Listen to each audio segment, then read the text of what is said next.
Qanday baxtli yashagan otamiz odam ato. Uyda kutib o'tirgan birgina momo havo. Ularning turmushida boshqa kishi bo'lmagan, kamchiligu nuqsonni biror odam bilmagan. Zarur bo'lmagan sira chet ellarda ishlashi, farzandlar ayolidan boshqa joyda yashashi, sarflamagan umrini mashinayu uylarga, misqollab yig'inmagan dabdabali to'ylarga. Qanday baxtli yashagan onamiz momo havo, o'ylaydigan odami o'zi va odam ato.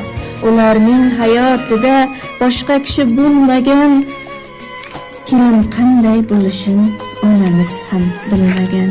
Eshitish shart emasdi elu xalqning fikrini, shunchaki qilgan yashab tiriklikning shukrini.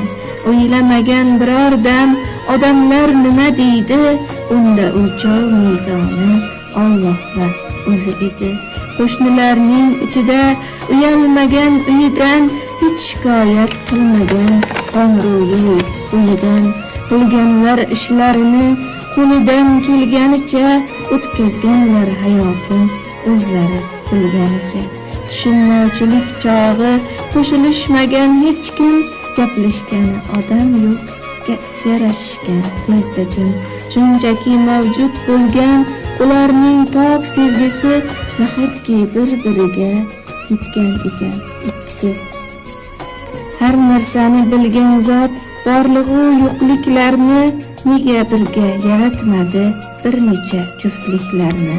Alloh qo'ydi mustaqil, qo'shmadi biror kishi, bilardi bir-biriga yetishini ikkisi.